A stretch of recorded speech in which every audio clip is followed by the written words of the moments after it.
बिस्मिल्लाहिर्रहमानिर्रहीम। नाज़रीन, एक नई वीडियो के साथ हाजिर खिदमत हूँ और उम्मीद करता हूँ आप मेरी इस वीडियो को भी उसी तरह पसंद करेंगे जिस तरह मेरी पिछली तमाम वीडियोस को पसंद किया गया, और कमेंट्स बॉक्स में जाके लाजमी इस पर कमेंट्स करेंगे। नए आने वालों के लिए खुश आमदीद, वेलकम, और साथ रिक्वेस्ट कि मेरे चैनल को सब्सक्राइब करें, शेयर करें और कमेंट्स बॉक्स में जाके इस पे लाजमी कमेंट्स करें, जिससे मेरी हौसला अफजाई भी होगी और मुझे अपने वीडियोस का भी पता लगेगा कि इसमें क्या कमी बेशी और कितनी पसंद की जाएगी। दूसरी, बेल आइकन को टच करें ताकि मेरी तमाम वीडियोस बआसानी आप तक पहुंच सके। नाज़रीन, आजकल जैसा कि मैंने एक सिलसिला शुरू किया हुआ है, पाकिस्तान में जितने भी जर्नैल पाकिस्तान बनने के बाद से लेके अब तक आए, उनकी कारकर्दगी, उनकी कमियाँ बेशियाँ, और नाज़रीन मैं तकरीबन अब अपनी हर वीडियो में कहता भी रहा हूँ और कहूँगा भी कि ये मैं साथ साथ किताबों के हवाला भी दे रहा हूँ, और जिस बंदे ने जो अपनी पर्सनल डायरी में कुछ लिखा उसका भी हवाला दे रहा हूँ। मेरी ज़ाती कोई राय किसी से नहीं है, ना मेरा ज़ाती किसी से कोई इख्तलाफ है, क्योंकि एक बात मैं हमेशा कहता हूँ, इसमें मैक्सिमम तो अपने खाल के हकीकी से जा मिले, और वो जाने और अल्लाह ताला जाने, वो उनके दरमियान मामला। मैं तो उनके लिए दुआई कर सकता हूँ, अल्लाह ताला उन्हें जन्नतुल फिरदौस में जगह अता फरमावे और उसके उनके सगीरा कबीरा गुनाह बख्शे। मैं जो सच है वो पब्लिक के सामने लाने की कोशिश कर रहा हूँ, बाकी मेरी किसी से कोई ज़ाती खुन्नस कोई नहीं है, ना कोई ये समझे। तो नाज़रीन, हाज़िरा एक नए आर्मी चीफ के बारे में आज वीडियो। सुकूत ढाका से 4 माह कबल मशरक़ी पाकिस्तान में तैनात एक कर्नल ने अपने कमांडिंग अफसर को ख़त लिखकर ये बताने की कोशिश की कि सूरत हाल ख़राब से ख़राब तर होती जा रही है और इसे सियासी तौर पर सुलझाने की कोशिश करनी चाहिए। नौजवान कर्नल के इस ख़त को गुस्ताखी करार देते हुए इसे मगरबी पाकिस्तान भेज दिया गया, और यूं ही कर्नल भारतीय कैदी बनने से बच गया। इस कर्नल का नाम मिर्ज़ा मोहम्मद असलम बेग है, जो 20 बरस बाद आर्मी चीफ बन गए। मिर्ज़ा मोहम्मद असलम बेग ब्रिटिश इंडिया के ज़िला उत्तर प्रदेश के छोटे से गाँव आज़मगढ़ में 2 अगस्त 1931 को पैदा हुए। 17 अगस्त 1988 को ज़ियाउल का त्यारा अगर हादसा का शिकार न होता तो उत्तर प्रदेश के ज़िला आज़मगढ़ से तलक रखने वाले जनरल असलम बेग भी जनरल सवार खां और जनरल KM आरफ की तरह आर्मी चीफ बनने की हसरत दिल में लिए फ़ौज से रिटायर हो जाते। क्यों? मगर ज़ियाउल के जामाक होने से जनरल असलम बेग ही नहीं, जनरल असद दुरानी की किस्मत का सितारा भी चमक उठा, क्योंकि ये दोनों फौजी अफसर जनरल ज़ियाउल की नापसंदीदा शख्सियात में से थे। हाल में ही शाया होने वाली किताब द ISIO पाकिस्तान में बताया गया है कि असद दुरानी ने बतौर ब्रिगेडियर नेशनल डिफेंस कॉलेज में जमहूरियत के हक़ में एक लेक्चर दिया, जिस पर ज़ियाउल शदीद नाराज़ हुए और 4 माह बाद प्रमोशन बोर्ड का इजलास हुआ तो असद दुरानी की प्रमोशन रोक ली गई। जनरल असद दुरानी की तरह जनरल असलम बेग भी जनरल ज़ियाउल की नापसंदीदा शख्सियात में शामिल थे। अफगान पॉलिसी पर जनरल असलम बेग की राय जनरल ज़ियाउल के विजन से मुताबिकत नहीं रखती थी। जनरल बेग का ख्याल था इन्हें मशरक़ी सरहदों पर तनाव का मुकाबला करने के लिए मगरबी सरहद पर सूरत हाल को मामूल पर लाना चाहिए।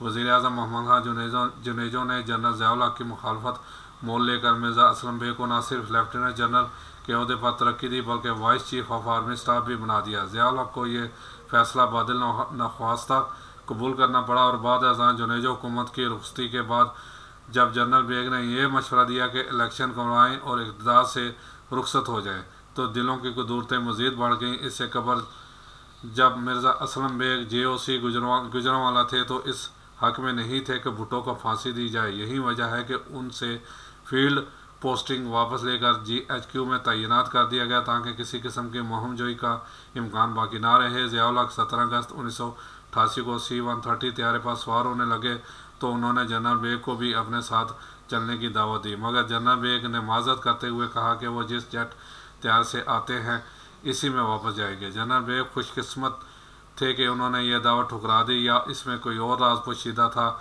वल्लाहु आलम।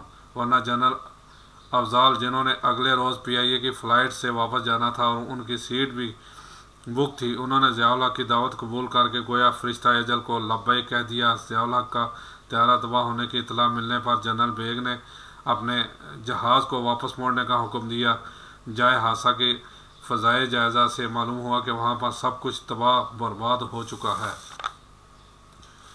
तो जनरल बेग ने रुकने की बजाय रावलपिंडी पहुंचने का हुक्म दिया ताकि ज़िया-उल-हक की हादसाती मौत से पैदा होने वाले खला को पूरा किया जा सके। ज़िया-उल-हक की मौत के बाद दो ऑप्शन थे, एक ये कि फ़ौज दोबारा इक़्तिदार पर कब्ज़ा कर ले, जबकि दूसरी ऑप्शन ये थी कि नए जमहूरी दौर का आगाज़ हो और फ़ौजी आमिरीत को ज़िया-उल-हक के साथ ही दफन कर दिया जाए। जनरल बेग का इसरार है कि दूसरी ऑप्शन थी ही नहीं। चंद मिनट की गुफ्तगू के बाद ये फैसला कर लिया गया कि फ़ौज बैरकों में रहेगी और इक़्तिदार चेयरमैन सेनेट को मुंतकिल कर दिया जाएगा और आम इंतखाबात मामूल के मुताबिक ही होंगे। हालांकि काफ़ी तबसरा निगारों का यह भी कहना है कि जनरल बेग ज़िया-उल-हक की जगह खुद लेना चाहते थे, लेकिन मीटिंग में मौजूद बाकी मेंबरान ने उसकी मुखालफत की, जिसमें ग़ुलाम इसहाक़ खान भी शामिल थे जो सेनेट के चेयरमैन थे और सदर ज़िया-उल-हक की हादसाती मौत के बाद वो एक्टिंग सदर बन गए। बहरहाल अल्लाह की ज़ात बेहतर जानती है। हेन किसलिंग ने अपनी किताब फेथ यूनिटी डिसिप्लिन में दावा किया है बाज़ फ़ौजी अफसरों ने जनरल बेग को तजवीज़ दी कि वो टेक ओवर करके इक़्तिदार संभाल लें, मगर जनरल बेग का ख्याल था कि फ़ौजी आमिरीत के दिन पूरे हो चुके। GHQ में होने वाले इस अहम तरीन इजलास में यह फैसला हो जाने पर चेयरमैन सेनेट ग़ुलाम इसहाक़ खान को तलब करके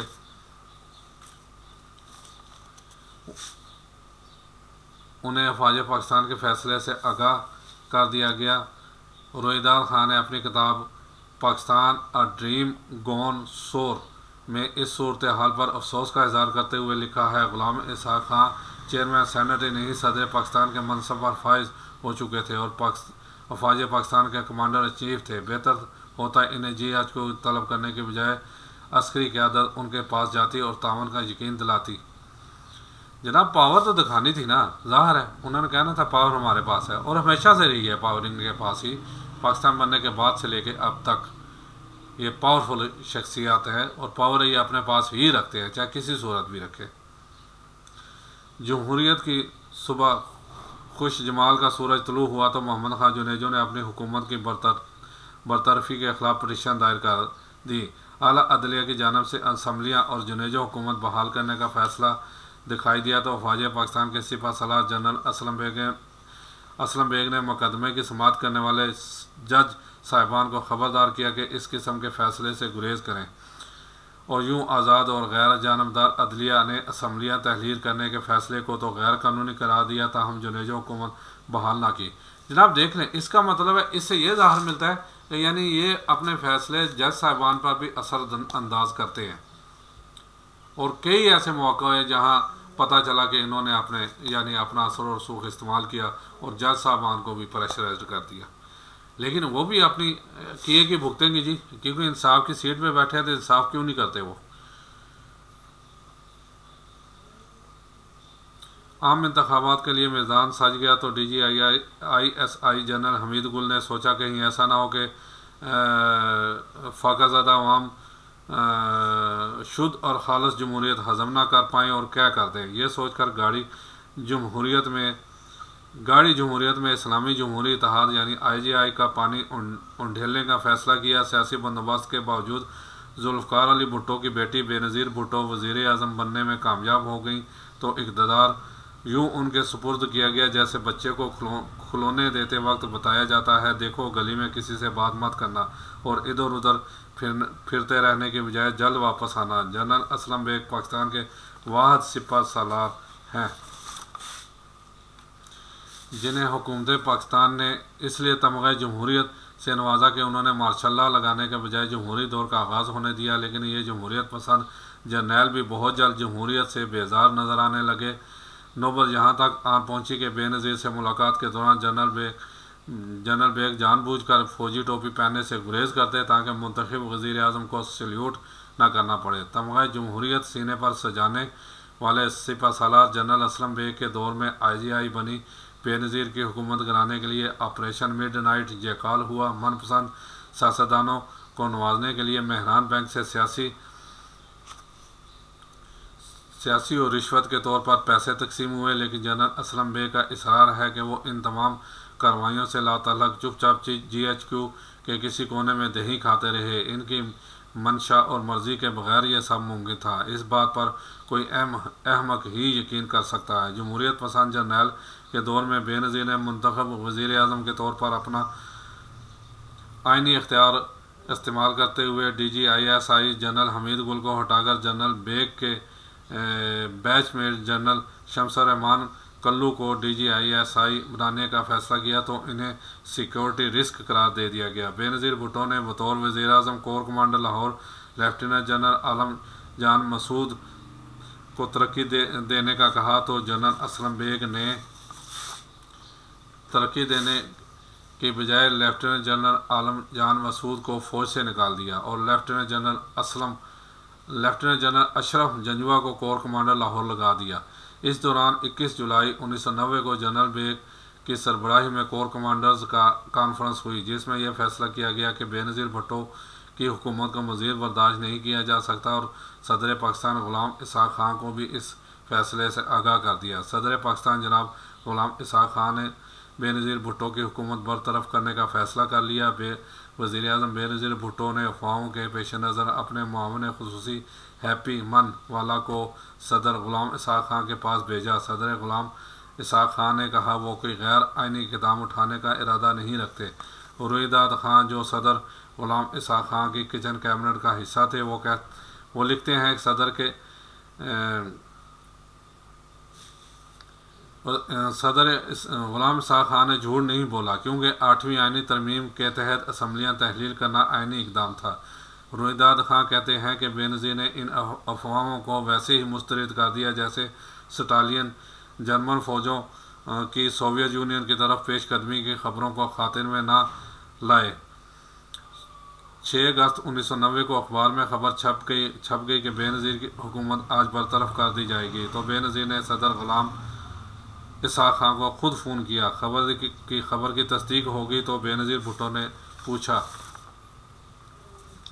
आखिर आपने यह फ़ैसला क्यों किया? सदर ग़ुलाम इसहाक़ खान ने कहा, वजूहात जानने के लिए शाम 6 बजे मेरा ख़िताब सुनना। बेनज़ीर भुट्टो को सिक्योरिटी रिस्क कहकर निकाला गया और यह प्रोपेगेंडा किया गया कि वो पाकिस्तान के एटमी प्रोग्राम का सौदा करने वाली थी, लेकिन हकीकत इसके बरअक्स है।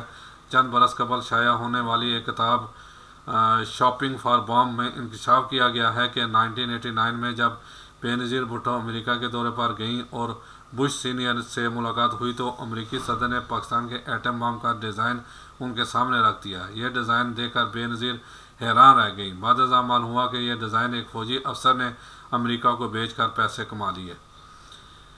बेनज़ीर के बाद नवाज शरीफ बरसरे इक़्तिदार आए। जनरल असलम बेग को वो भी बतौर वज़ीर-ए-आज़म ना भाए। गल्फ़ वार के दौरान जनरल बेग ने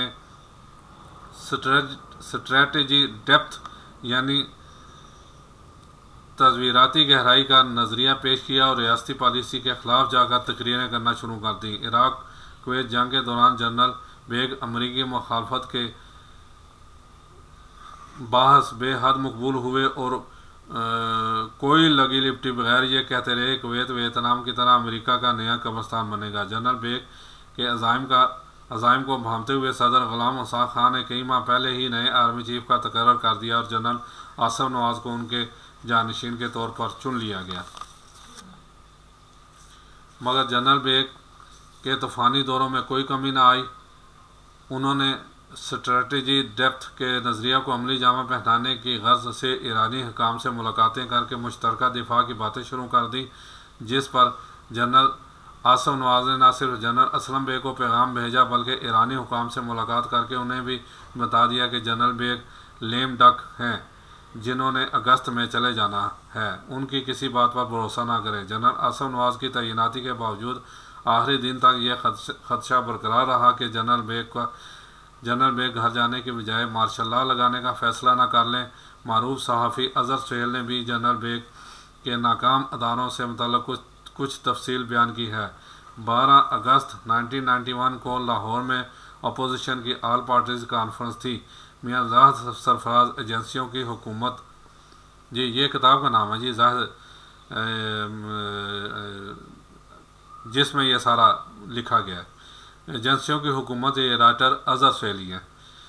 मियाँ ज़ाहिद सरफराज इस्लामाबाद से जनरल बेग का पैगाम लेकर लाहौर पहुँचे। एयरपोर्ट से एक गाड़ी इन्हें ख्वाजा अहमद तारक रहीम के घर ले गई। वहाँ से वो गाड़ी बदल कर आगे रवाना हुए। मंसूबे के मुताबिक रास्ते में अचानक हाकिमीन खां मिल गए जो इन दोनों को बेनज़ीर भुट्टो के पास ले गए। आधे घंटे की मुलाकात के बाद मियाँ ज़ाहिर सरफराज एक लफाफा लेकर